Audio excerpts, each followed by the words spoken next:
आपण स्टाफ पोर्टलमध्ये आता सब्जेक्ट टॉट हा भाग पाहणार आहोत. सब्जेक्ट टॉट या ऑप्शनमध्ये क्लिक केल्यानंतर सब्जेक्ट टॉट डिटेल्स हा एक भाग दिसतोय. तर यामध्ये सब्जेक्ट टॉट डिटेल मध्ये जर एखादा शिक्षक फक्त प्रायमरीली शिकवत असेल तर तो प्रायमरी म्हणून सिलेक्ट करावा. जर उच्च माध्यमिकला शिकवत असेल तर अप्पर प्रायमरी आणि अप्पर प्रायमरीला असेल तर हा भाग सिलेक्ट करावा. याप्रमाणे खाली योग्य ते भाग सिलेक्ट करत जावेत. यामध्ये फक्त ओनली प्रायमरी हा या शिक्षकास लागू होतो.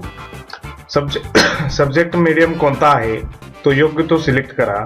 यांचा सब्जेक्ट मीडियम मराठी आहे आणि कोणत्या इयत्तेसाठी शिकवतो ती इयत्ता या ठिकाणी सिलेक्ट करा आणि कोणत्या इयत्तेसाठी कोणता विषय निवडलेला आहे तो योग्य तो विषय सिलेक्ट करा आणि या ठिकाणी त्यांचे कोणते किती पिरियड त्या विषयासाठी अलॉटेड आहेत किंवा निर्धारित केलेले आहेत ते विषय या ठिकाणी एंटर करा आणि सेव्ह या बटनावरती क्लिक करा.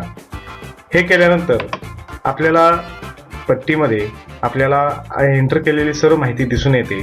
ही माहिती सेव्ह केल्यानंतर आपल्याला दिसून येईल. याचप्रमाणे आपल्याला आता दुसऱ्या विषयाची एंट्री करायची आहे. आता या ठिकाणी मी इंग्रजी हा विषय निवडतोय. इंग्रजी विषयासाठी 6 तासिका आहेत. या तासिका आपणास आपोआप येत असलेल्या दिसतील. ज्या तासिका आपण वेळापत्रकामध्ये भरलेल्या आहेत त्या तासिका या ठिकाणी फेच होत असलेल्या दिसून येतात. आपल्याला योग्य त्या तासिका आपण सिलेक्ट करा आणि डाटा सेव्ह करा.